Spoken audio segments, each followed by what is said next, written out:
Olá, sejam muito bem-vindos a mais um CESP Entrevista. E hoje temos um convidado especialíssimo, que é o professor João Antônio Zufo, que há 50 anos desenvolveu o primeiro circuito integrado brasileiro. Ele foi professor titular na área de eletrônica do Departamento de Engenharia Elétrica da Escola Politécnica da Universidade de São Paulo até 2009, quando se aposentou, mas continua ativo como professor sênior da instituição.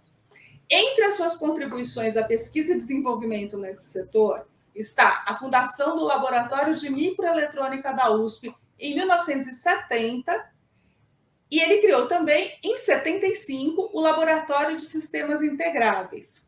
Ainda presidiu até 2017 a Associação do Laboratório de Sistemas Integráveis Tecnológico, o LSI-TEC. Entre as inúmeras homenagens e muitos títulos recebidos, o professor Zufo foi agraciado pelo CESP em 1991 com o Prêmio Personalidade da Tecnologia na categoria Informática. Professor, seja muito bem-vindo, muitíssimo obrigada por estar conosco, é uma honra recebê-lo. Eu agradeço o sindicato pela oportunidade de colocar um pouquinho de história do trabalho da engenharia brasileira na área da eletrônica, né? Eu gostaria de começar pela década de 50. A década de 50 era uma década muito empolgante para as crianças. Era a época do ano geofísico internacional, em 58. Os americanos iam lançar um foguete que chamava Vanguard. Só que o foguete explodia toda hora. Não conseguia sair do lugar. E, nesse inteirinho, os russos lançaram o Sputnik, em outubro de 1957. E logo em seguida, em novembro, lançaram a Laika. E aquilo lá realmente entusiasmava toda a criançada, né?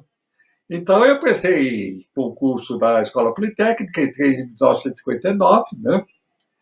Me formei, sempre adorei eletrônica, quer dizer, comecei com química, mas meu laboratório explodiu com meus 13, 14 anos, explodiu o laboratório de química, minha mãe me pôs compulsoriamente eletrônica.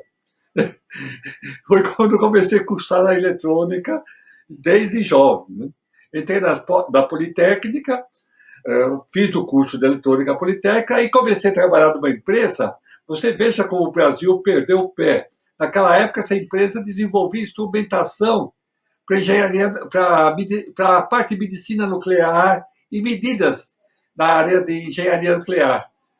Era um equipamento que se chamava Ortec, e era um equipamento a gente chamava de pré-skiller, que eram décadas contadoras, eram pré-amplificadores sensíveis a cargas, para detecção de raios cósmicos, enfim.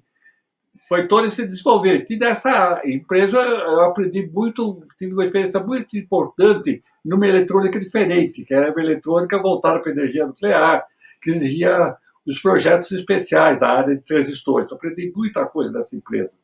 E aprendi, inclusive, a parte de projetos, da parte de amplificadores de potência. Na época, a empresa queria fabricar equipamento equivalente aos amplificadores da Altec Lance, que é de alta fidelidade da época, né? E essa empresa usava um tipo de transistores chamado 3055 de silício, e esses transistores queimavam numas especificações muito abaixo daquelas dadas pelo manual. Então, quando terminei o estágio da empresa, passei para a Escola Politécnica, minha tese de doutoramento foi exatamente estudar esse problema. Então, eu estudei no doutoramento esse problema. Quando terminei o doutoramento, veio um professor americano, o professor Anderson, visitar nosso laboratório e passar um ano sabático aqui. E, na ocasião, em novembro de 68, teve uma visita da USP de 4 financiadores, a rigor. Tinha o professor Pelúcio, que era representante da FINEPSE e BNDES. Havia o professor Conselho do CNPq e o Humberto Carvalho da Silva, da FAPESP. E nós propusemos, então, o Anderson sabia que uma empresa da Fairchild iria fechar, e ele propôs, então, junto conosco, estive eu, parece que o professor Marcos, o professor Alberto e o Anderson. E nós propusemos, então, a construção do laboratório de microeletrônica. E aquilo foi entusiasticamente aceito por essa comissão. Então, nós recebemos o financiamento e montamos o laboratório de microeletrônica em abril de 1970. E, então, na época, comecei a dar curso de pós-graduação dessa área de projetos circuitos integrados, né? E, como tinha tudo à mão, tinha experiência na área de semicondutores, de projetos de transistores, né? Tinha trabalhado em uma empresa, resolvi projetar um circuito integrado que era possível fazer na época, que foi o ECL. Eu tenho, inclusive, aqui 2 modelos. Eu tenho a impressão que ainda funciona, não tentei. Precisaria todo o equipamento para colocá-los em operação, né? Mas eu tenho a impressão que eles ainda operam. Deixa eu colocar perto da câmera. Opa, focaliza melhor. Olha só. Dá para ver o chipzinho. Dá para ver. E esse é daquela época, professor? Daquela época. Original? Original. São 2 originais que eu guardei inclusive a lâmina, né? Eu tenho uma parte de uma lâmina que chegou a ser parcialmente montada. Eu tenho aqui uma laminazinha, né? As lâminas eram pequenas, os chips ainda não cortados. A gente montava, repetia os chips, aí eles eram cortados com uma pontinha de diamante separados. E aí eram montados por solda eutética naquela carcassinha. E como nós não tínhamos encapsulamento, foi colocado uma gota de epóxi em cima do chip. E eu tenho a impressão que ele funciona até hoje. Eu não testei, realmente eu não sei. Mas como eu tenho circuitos eletrônicos que eu botei quando eu tinha 16 anos e ainda estão funcionando, para vocês terem ideia, então as coisas eram boas na época, viu? Tem empresas, por exemplo, eu tenho, por exemplo, para vocês terem ideia, em 57 eu trabalhei como técnico de eletrônica. E na época, por exemplo, as válvulas japonesas, ninguém queria, porque eram terríveis. Eram as válvulas retificadoras de televisão, elas entravam em curto, a placa e o catodo, a placa e o catodo, até tenho pensado nos outros, porque faz tantos anos, e o que aconteceu? Eu estava vendo televisão, a televisão era branca e preta, de repente saiu uma fumaceira da televisão, dava um estouro, é porque a placa e o catodo haviam entrado em curto. Quer dizer, naquela época, a indústria japonesa não era boa. A gente sempre tinha que escolher as válvulas japonesas. Você comprava a válvula Sylvania, RCA, mas nunca uma válvula japonesa. Então, você veja, a questão de qualidade também é uma questão de você melhorar com a experiência de fabricação, né? Entendi. Professor, entendeu? E aí, como é que foi isso na época? Bom, na época... no laboratório, aí em 71 desenvolveu o primeiro circuito integrado.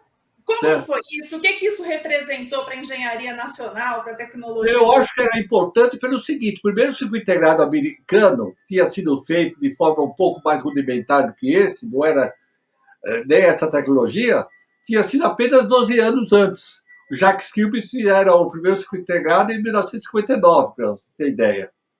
E nós repetimos em 71. Em 71, por exemplo, o Japão não tem indústria de microeletrônica. A Coreia nem sonhava.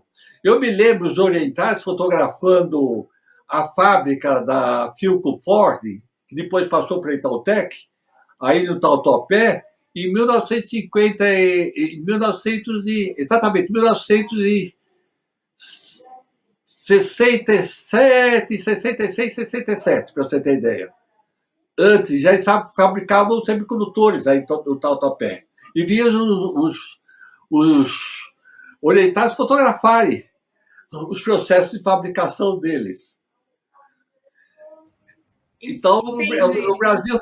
E depois da década de 70, nós tivemos várias fábricas produzindo circuitos integrados no Brasil. Tinha a Texas produzindo circuitos integrados em 74 em Campinas. Tinha a Philips, no Nordeste, produzindo circuitos integrados de potência em Recife, na década de 70. Então, você veja, teve várias oportunidades, né? E nós tivemos...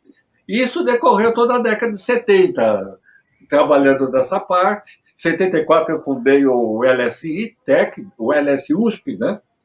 Porque em 74 eu fiz a tese de docência e no caso, estava sendo lançado em 74, 8 mil, foi lançado em 73, 8008. Era um circuito, um microprocessador com cerca de 15 mil, 1.500 componentes. Então, eu fiz minha tese de docência pensando, eu disse, bom, e quando chegar no 1 milhão de componentes, como é que a gente vai projetar essas coisas todas?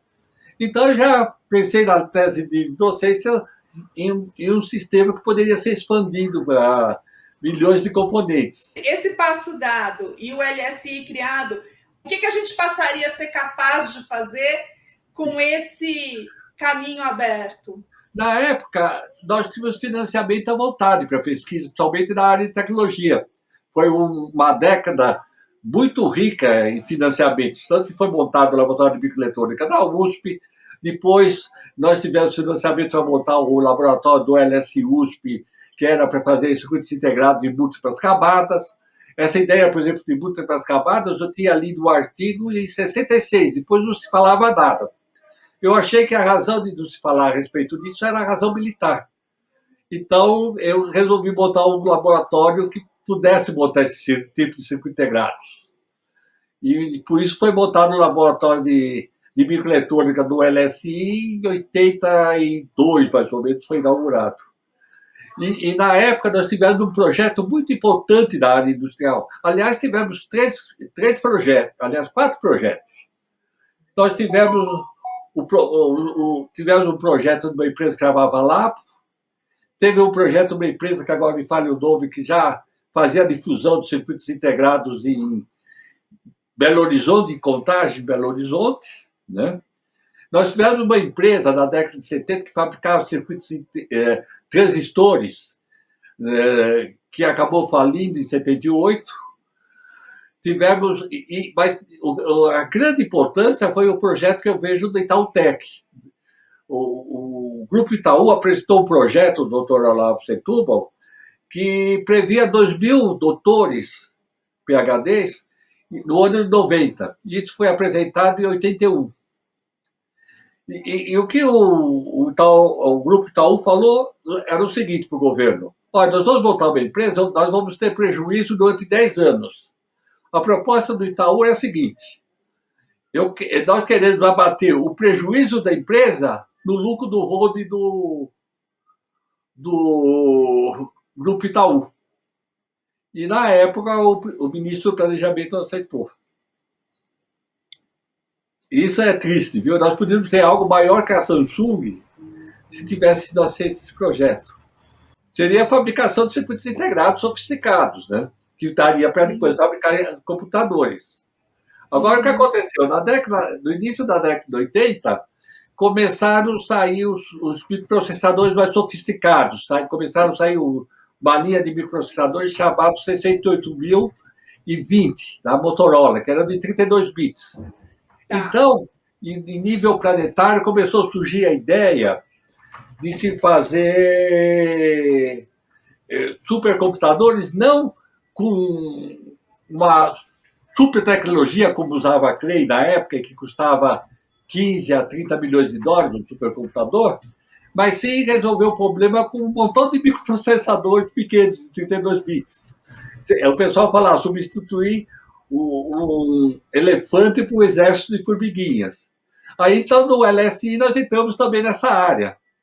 Então, eu andei com 2 pés. Uma área da microeletrônica com multicamadas de circuitos integrados, né?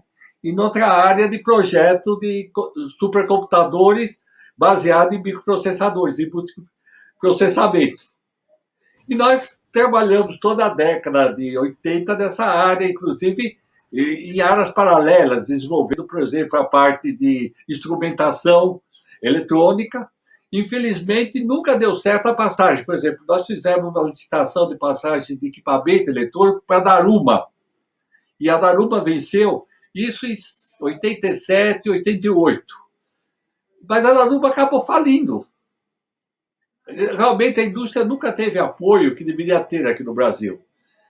Bom, o que aconteceu? Na década de 90, nós fizemos um outro novo projeto, agora, para a FINEP, sobre desenvolvimento de realidade virtual aplicada em medicina. A ideia nossa era usar o supercomputador em realidade virtual para projeto de operações para o médico operar, ter o projeto do paciente virtual antes de fazer a operação real. Isso em 90, para você ter ideia, né? E esse projeto ficou rodando na FINEP e saiu. Em 91 foi aprovado. Nós fomos surpreendidos até quando foi aprovado o projeto. Aí começamos a trabalhar em computação paralela de maior porte. Em 97 nós tínhamos um computador paralelo, apresentamos na Supercomputer lá em São José, na Califórnia. Foi um choque para o pessoal americano, porque eles nos deram 400 metros quadrados de área, né, nós colocamos nosso computador arrumadinho. Do lado nós tínhamos a NASA, em frente ao departamento de defesa americano, né? E do outro lado o Caltech. Só que o computador do Caltech é todo cheio de fios, tá? O nosso estava bem arrumadinho. Foi o impacto do americano. Nós apresentamos aquele computador naquela época.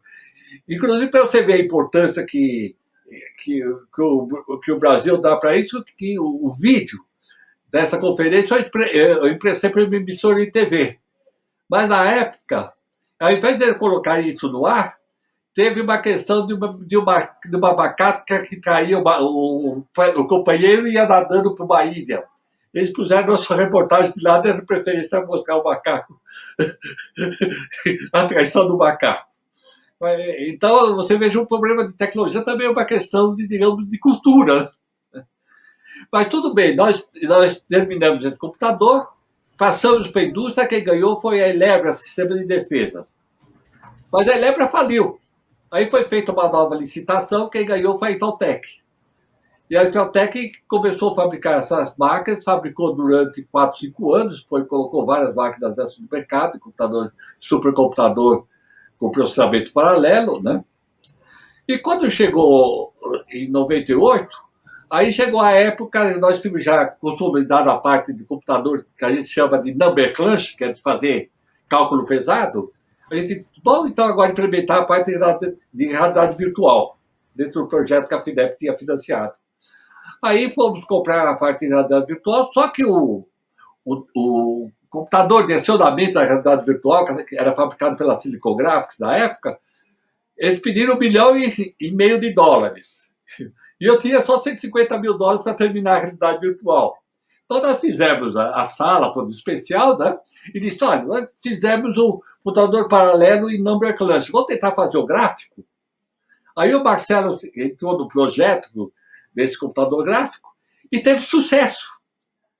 E funcionou maravilhosamente o computador paralelo gráfico nosso. Tanto que o Marcelo apresentou a tecnologia, essa tecnologia em San Antônio, na Califórnia, em 2001. Foi um sucesso enorme. E dessa forma, praticamente a Silicon acabou falindo. A Silicon Graphics acabou falindo. Essa tecnologia prevaleceu no mundo. Infelizmente, no Brasil, o que aconteceu? Nós fizemos um sistema de realidade virtual de voo virtual através do Rio de Janeiro. Levamos em Bonn, na Alemanha, né? O prefeito de Bonn quis comprar o nosso sistema, era mais barato vender para ele do que trazer de volta para o Brasil, nós vendemos para ele, para você ter ideia, né? E depois teve uma época que a Petrobras queria implantar a realidade virtual. Aí eles foram perguntar para o pessoal lá da Alemanha como conseguir, vai procurar lá o professor Zucco, porque ele tem a tecnologia. Mas você vê como o próprio brasileiro não acredita no Brasil. Né? Então, isso é um exemplo que nós tivemos em 2001 e 2002. Pois bem, na mesma época, em 1999, 2000, a NEC nos procurou para fazer transmissões experimentais entre nosso laboratório e o laboratório, o centro de pesquisa da NEC, que era aí no Paraíso. E nós estabelecemos, então, um link de TV digital. Foi quando nós entramos, então, na área de projeto de TV digital. Aí, vendo a possibilidade de fazer TV digital no Brasil, nós procuramos o ministro, da época era o Dr. Miro Teixeira, e falamos da possibilidade de termos um sistema brasileiro, que a gente já tinha todos os estudos feitos, né? Em 2002, recebemos financiamento e fizemos a transmissão experimental, juntamente, realmente o financiamento foi um consórcio de 11 universidades, chefiado pela ERTSTEC. e o Mackenzie fez a transmissão lá do Sumaré para a USP, né? Das primeiras imagens de TV digital no Brasil. Estava Etevaldo Siqueira e o ministro assistindo essas transmissões, para você ter ideia. E aí depois se consolidou, aí foi mudado um pouco o sistema, porque havia outro grupo do Rio desenvolvendo o que eles chamavam de middleware e o projeto Ginga, mas o pessoal do Rio, digamos, tropeçou um pouquinho e não conseguiu terminar os links, e acabou saindo uma série de versões privadas das empresas multinacionais sobre essa área. O sistema que nós tínhamos permitia até 11 canais. Depois o pessoal modificou as tecnologias. A ideia era subdividir o canal de alta definição em múltiplos canais de definição média, mas para permitir, digamos, até televisões locais, de comunidades locais. Mas isso acabou não prevalecendo. A gente gostaria de ter até um canal de emergência no meio de tudo isso. Mas, infelizmente, não foi o caminho que as coisas seguiram. Entendi. Entendeu? Professor, o senhor traçou aí nesse percurso aí desde os anos 70 uma série de iniciativas incríveis e bem-sucedidas. Não são só projetos, sonhos, são um trabalho de pesquisa e desenvolvimento e realizações. Como que o senhor vê o nosso cenário hoje no Brasil em termos de ciência, tecnologia, desenvolvimento industrial? Por que a gente está numa situação que aparentemente é tão atrasada? O senhor fez a comparação. Quando nós desenvolvemos, quando o senhor desenvolveu o primeiro circuito integrado, não tinha na Coreia, eles nem sonhavam. Os Estados Unidos tinham feito isso relativamente pouco tempo antes. Por que a gente não avançou, não acelerou? Pura falta de visão de nossos políticos, né? Atualmente falta financiamento para pesquisas tecnológicas e científicas. É preciso ter as duas, precisa balancear, é claro. A científica é cara, mas é com uma visão de 30, 40 anos, mas a tecnológica é a divisão mais próxima. E existe, digamos, uma interligação entre a universidade e a indústria, e a passagem dos produtos da indústria da universidade para a indústria é em todo mundo difícil, tanto que o pessoal chama de Vale da Morte, a passagem.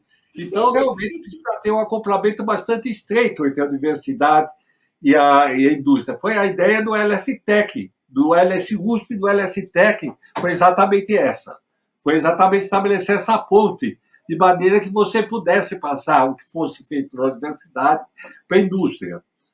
E, nesse aspecto, eu acho que nós tivemos um papel, digamos, pioneiro de fazer também essa ponte. Realmente era uma preocupação muito grande não ficar só preso às coisas da universidade, mas tentar passar para a indústria. Tanto que tentamos passar para várias empresas, foi feito licitações, dessa forma que eram feitas as licitações. Depois de feito o produto da universidade, aí ele era personalizado, era feito praticamente um novo projeto para personalizar o projeto para as características da empresa. Porque nem sempre o projeto tem as características, digamos, de produção da empresa. Então, é necessário você digamos, consolidar o projeto nesse sentido. E isso deu trabalho grande para passar para o Itaú, por exemplo. Deu trabalho grande para passar para a Elebra, e da Elebra não servia para o Itaú. Então, tivemos que refazer uma grande parte de software, tudo para adequar as necessidades do software do Itaú. E isso aconteceu várias vezes. E nós tivemos vários outros tipos de projetos. Tivemos projeto com a Prológica, da década de 80, de super microcomputador, que a ideia era substituir os supermicros do exterior. Então, tivemos oportunidades. Realmente, o que faltou, eu acho que apoio para a indústria. Nós tivemos, primeiro, eu acho que na década de 90 tivemos uma abertura de mercado incessata, sem contrapartida. Quer dizer, você não pode fazer as coisas sem ter contrapartidas. Enquanto que os países do Oriente não abriram. Os países do Oriente mantiveram o crescimento. Então, eu acho que nós perdemos o pé na década de 90, na minha opinião, se você quiser saber. Teve dois problemas nós tivemos sérios. O problema foi em 82, com a quebra do México e do Brasil, a quebra econômica. Né? Então, ficamos patinando uma década de 80. E a década de 90 fizeram uma abertura insensata no sentido de não ter contrapartida. Foi dado muita pouca importância para a parte de tecnologia e para a parte de ciência, de maneira geral, aqui no Brasil, além das outras partes acadêmicas. Né? Mas o fim, pelo menos o sufoco do Fundo Nacional de Desenvolvimento Científico e Tecnológico foi o suicídio que o Brasil fez. Ele teve uma iniciativa brilhante com a criação do CNPq em 46, né? Com o professor César Lattes, coisas desse tipo, mas voltamos para trás. Infelizmente, teve decisões políticas que não foram as mais acertadas. Então, foi exatamente isso, o consenso de Washington nos enterrou. Se o senhor tivesse a oportunidade de definir assim, como é que o Brasil vai, pelo menos, começar a recuperar o prejuízo nesse setor para instalar uma indústria robusta que dê conta das nossas demandas e possa nos ajudar a crescer economicamente, desenvolver. O que a gente vai fazer hoje, professor, na sua opinião? Bom, eu acho que existem grandes possibilidades de desenvolvimento, por exemplo, para a área acadêmica, na parte de sensores, microsensores, internet de todas as coisas. É uma área enorme de desenvolvimento de chips não muito sofisticados, projetados aqui e difundidos no exterior, nessa primeira fase. Isso é uma linha que, inclusive, o Marcelo está seguindo, ele tem seus próprios microprocessadores, né? Então, isso é um aspecto interessante. Nós não perdemos ainda, estamos em risco de perder a capacidade de projeto aqui no Brasil, mas nós tínhamos, pelo menos, muitos grupos de projetos aqui no Brasil, na área de chips, que estamos perdendo. Então, eu vejo numa primeira fase a difusão de chips no exterior não é pecado. Desde que você tenha o projeto aqui e personalize esse projeto para cada empresa que precise. Isso você tem competência de fazer no Brasil e dá para fazer. A segunda coisa, eu entraria na área de fotovoltaica, viu? E faria proteção para a empresa nacional. Porque a área de fotovoltaica é uma área de tecnologia não muito difícil. A gente já dominava essa tecnologia, para você ter ideia, em 71, 72. Teve várias teses de mestrado na Escola Politécnica nessa área também. Além do circuito integrado, nós tínhamos gente trabalhando na área de projeto de fotovoltaico. E eu veria fotovoltaico muito barato. Quer dizer, eu prepararia fazer placas. Não precisa ser super eficiente, mas é importante para nós. Eu entraria também nessa parte de armazenamento de energia. Eu acho que o armazenamento de energia é a coisa mais séria que nós temos. Porque exatamente você gera energia eólica ou energia fotovoltaica, mas você não armazena. E essa é a grande dificuldade, o armazenamento. Por isso que você tem que, hoje, queimar óleo, o carvão, né, para gerar energia. E durante muito tempo o pessoal deixou de fazer hidroelétricas que armazenassem uma quantidade insuficiente de água para manter a hidroelétrica funcionando. Fazia só a hidrelétrica fio de água, né? Então, é claro, o pessoal fala, tem a questão de geração de metano, mas também poderia se tornar algumas providências para reduzir essa transmissão de metano. Seria limpar as áreas, fazer alguma coisa para evitar e não ficar tão dependente da reserva de energia, porque a forma mais barata de reserva de energia hoje é a hidrelétrica, não tem jeito. Pois é, e aí o senhor toca em dois temas centrais do momento, a crise energética que a gente já está atravessando e também a necessidade de transição para energia limpa, né? Agora, exatamente. E o grande problema do Brasil hoje é uma visão da área econômica muito, digamos, puramente financeira e não tecnológica e olhar um pouquinho para o futuro. Você não pode olhar para o próprio umbigo sem olhar das possibilidades estratégicas do país. E o país tem que aproveitar. Nós estamos, por exemplo, entrando numa situação geopolítica que talvez seja favorável para o Brasil, de disputa entre os Estados Unidos e a China, por exemplo. Tá certo. É mais ou menos uma situação parecida que o Getúlio aproveitou na década de 30 para industrializar o Brasil. O Siemens industrializou o Brasil. Em 1934, o Brasil passou a produção industrial, passou a produção agrícola. E agora voltamos para trás, pô. Quer dizer, estamos destruindo a indústria. Nenhum país cresceu com o ultraliberalismo. É só ver as estatísticas, você vê nenhum país cresceu.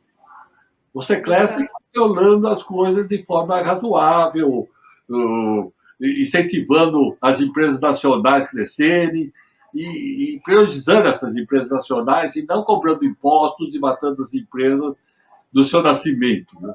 Então, todas essas coisas estão erradas na forma como estão sendo feitas. O pessoal, por exemplo, fala em reforma, mas ninguém fala em reforma para aumentar a eficiência do Estado, a produtividade do Estado. Então, todos esses aspectos de engenharia, falta uma engenharia, digamos, de Estado, para a gente otimizar as coisas aqui no país. E não existe essa consciência. Infelizmente, o pessoal acha que resolve o problema no dia a dia sem olhando para o próprio umbigo e não olhando um pouquinho para daqui 5, 10, 15, 20 anos, para o futuro dos filhos. Você teve, por exemplo, a questão da Lava Jato. Eu vi problemas da Lava Jato em todos os países, mas nenhum país destruiu as empresas de engenharia. Eles pegaram as pessoas que eram culpadas, mas não destruíram a organização, as estruturas. Você não monta uma estrutura de engenharia capaz de operar eficientemente do dia para a noite. Então não se destrói as estruturas, se destrói, pega as pessoas que são corruptas, né?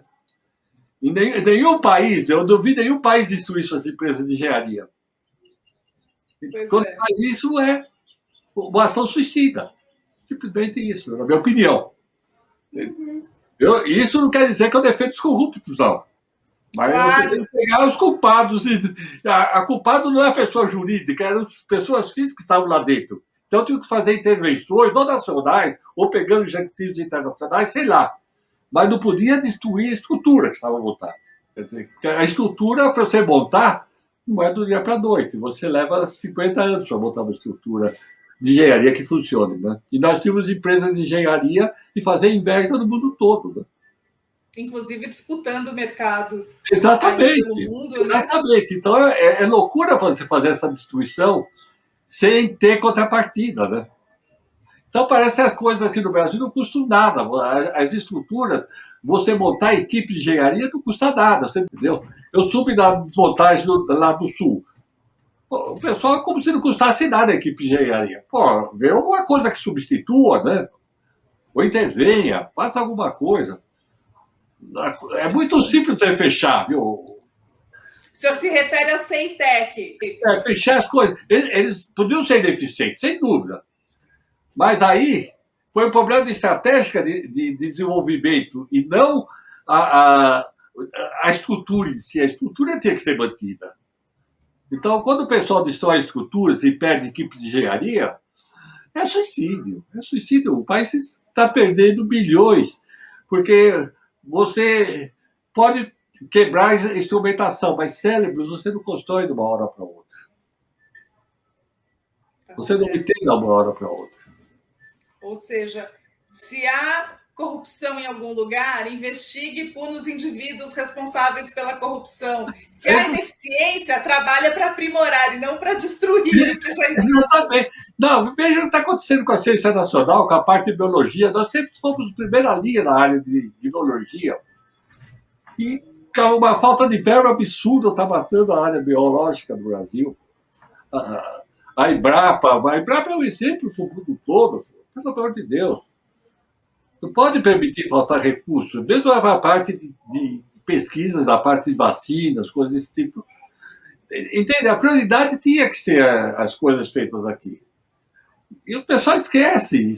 Só acha que é importante, resolve, né? Resolve. Então, é esse aspecto. Quer dizer, o pessoal procura a solução do exterior. Parece um vício do brasileiro procurar. É mais fácil procurar a solução do exterior do que resolver o problema aqui. Né? Agora, quando surge uma quebra das linhas de produção, das camadas das linhas de fornecimento, como está acontecendo hoje, aí falta componentes, falta tudo, porque mataram a indústria nacional. Isso esse fechamento foi criminoso na década de 90 que aconteceu. Empresa. Foi criminoso. senhor está escrevendo um livro, provavelmente contando essa história aí, mas pensando no futuro também, né? Pelo que eu sei. Eu estou escrevendo um livro, ele chama Revivendo o Passado e Pensando no Futuro. Eu examino os problemas que aconteceram com o país desde de Bretton Woods, em 44, reunião de Bretton Woods, em 44. E como foi dividida a questão do país, como o Brasil se inseriu no meio dessa situação, como se desenvolveu na década de 60, 70, né? Apesar das crises, né? E faço uma projeção para o futuro também. Espero que o pessoal acabe resolvendo isso, examinando todos os problemas que teve na década de 90, mesmo as oportunidades que nós perdemos na década de 2000, porque realmente era uma oportunidade muito grande de desenvolvimento, e infelizmente foi desperdiçada essas oportunidades, né? Na década de 90, pela abertura insensata. Na década de 2000, nós tínhamos dinheiro e não foi, digamos, feito o suficiente para que o Brasil crescesse. Achavam que as coisas cresciam sozinhas, né? Então, por moto perpétuo. Então, se houvesse um planejamento que você otimizasse as coisas, a gente poderia ter crescido muito mais. Eu vejo as falhas que teve, examino em parte essas falhas, né? E no ponto de vista de sistemas, como eu vejo a própria economia como um sistema de engenharia, né? Então, é mais nesse aspecto que eu examinei o problema. Muito bom. E o senhor tem perspectiva de lançamento do livro? E no primeiro semestre do ano que provavelmente vem? No primeiro semestre eu consiga lançar. A rigor, eu tenho 2 livros. Eu tenho um livro de ficção científica, mas é ficção científica tecnológica. Esse também está praticamente pronto. Preciso só rever e lançar. Esse é uma forma de divulgação científica, mas mostrando as possibilidades da tecnologia nos próximos 10, 15, 20 anos. Como eu sou em dia com a parte de evolução tecnológica, eu sei, dá para você prever mais ou menos quais são as possibilidades. Por exemplo, década de 30, eu diria, vai ser a 6ª geração. Eu, por exemplo, já estaria trabalhando na 6ª geração aqui no Brasil. A 6ª geração de telefonia celular está aí. O pessoal está trabalhando, são tecnologias que são viáveis de se fazer, muitas são óticas, então dá para trabalhar em infravermelho, coisas desse tipo. Então, são tecnologias talvez disponíveis para os brasileiros, né, para a gente aproveitar. O pessoal está falando em TV holográfica e realidade virtual aumentada holográfica na década de 30, então é coisa que pode se pensar. Na década seguinte, pode-se pensar em comunicação direta cérebro-máquina, é uma coisa. Então, as coisas. E a grande preocupação que eu vejo no meio de tudo isso é a inteligência artificial assumir situações que possam ela ter o controle de tudo. Por exemplo, hoje se usa inteligência artificial para fazer a gerência de espectro eletromagnético. Com facilidade de deep learning e machine learning. Então, ela vai aprendendo como otimizar o sistema automaticamente, supervisionando todo o sistema de espectro eletromagnético existente no país. E existe possibilidade de inteligência artificial, por exemplo, assumirem a gerência de empresas, né? Eu estive lendo, por exemplo, recentemente que muitas empresas, no Valor Econômico, que muitas empresas estão comprando suas próprias ações. Imagine uma empresa no paraíso fiscal que compre todas as suas ações e fique independente de acionistas. Ela tem as suas próprias ações. Vamos pensar a situação limite, né? E que uma inteligência artificial assuma essa empresa. É um perigo. Com deep learning, machine learning, ela vai aprendendo e agindo de forma sem sentimento nenhum. Então, as coisas podem ir nesse sentido nos anos de 30 ou 40, viu?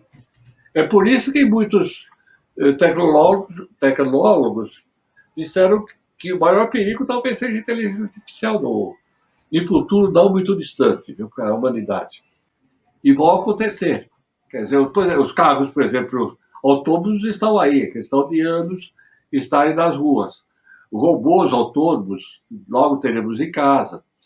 E na medida que as coisas vão crescendo, que o grande problema da inteligência artificial hoje é que a maior parte do processamento da inteligência artificial não é feita localmente, é feita através da rede, em computadores de maior porte, em centros de processamento, entendeu? Na nuvem é feita. Então, essa é uma dificuldade de uso, que talvez a quinta geração resolva um pouco, mas não vai resolver todo o problema. Então, envolve, a inteligência artificial também envolve o desenvolvimento de novos tipos de hardware. Isso também é uma possibilidade muito grande para as empresas nacionais, você desenvolver novos tipos de chip, novos tipos de hardware para suportar a inteligência artificial na parte da internet de todas as coisas, evitando a comunicação incessante com a nuvem, entendeu? O grande problema é... Então, tanto que o pessoal criou vários níveis. Hoje você tem o processamento em nuvem, o processamento fog, e tem o processamento edge, que é de ponta. Então, essas coisas todas poderiam ser contornadas se você tivesse um hardware melhor do que o hardware de von Neumann, que foi feito em 46. Entendeu? Ele é um hardware pouco eficiente para processamento local. Tá certo. Professor, o senhor está falando aí sobre todas essas expectativas incríveis aí de avanços, e eu estou pensando aqui dessa tragédia de desigualdade social que a gente tem não só no Brasil, mas pensando globalmente. Pois essa é uma das preocupações que eu coloco no livro, porque exatamente o desenvolvimento tecnológico é fortemente concentrador de riqueza. Ele concentra a riqueza e torna a situação mais ou menos irreversível. Então, é difícil você saber o lugar que as pessoas com pouca instrução possam ocupar a sociedade futura. Então, nós precisaríamos de uma cruzada, mas uma cruzada definitiva para a educação. Porque, realmente, eu vejo um problema muito sério. E isso envolve também a necessidade permanente de você ter renda mínima nos países. Então, como resolver essa equação? Envolve uma mudança drástica do sistema econômico. Porque sem renda mínima, esse pessoal não vai sobreviver. Então, a renda mínima que nós tivemos durante a pandemia, ela teria que ser permanente. Então, como fazer isso e uma renda mínima decente é complicado, realmente. E a tecnologia é concentradora é inevitável. Tanto que no livro eu prevejo duas classes no futuro. No futuro você vai ter, digamos, uma classe alta, extremamente rica, que vai ser 1% da população, e o resto da população ocupando uma classe média para baixo. Mas vai ser uma sociedade de castas. Realmente é essa a possibilidade.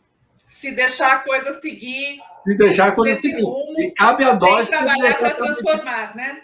Consciência de tudo isso. Porque realmente a tecnologia, infelizmente, é concentradora de riqueza e de poder. Né? Veja o poder que tem as Big Techs. É inevitável. Professor, eu agradeço muitíssimo mais uma vez. Foi maravilhoso esse papo, foi maravilhoso ter a oportunidade de ouvi-lo. Ficamos aguardando os seus livros e todas as novidades que, com certeza, ainda virão por aí. Muito obrigada, professor. Eu estou à disposição, Rita. Olha, gostaria de dar um abraço a todo mundo aí do sindicato, realmente são muito meus amigos, eu gosto muito do pessoal todo, né? E gostaria, estou à disposição de vocês, quando vocês precisarem de alguma troca de ideias, alguma sugestão, estou à disposição. Com certeza, professor. Muito obrigada e também muito obrigada a você que assiste a mais esse CESP Entrevista, hoje com esse nosso convidado especial, com tantas coisas interessantes a nos ensinar. Um abraço e até a próxima. Até a próxima. Até logo.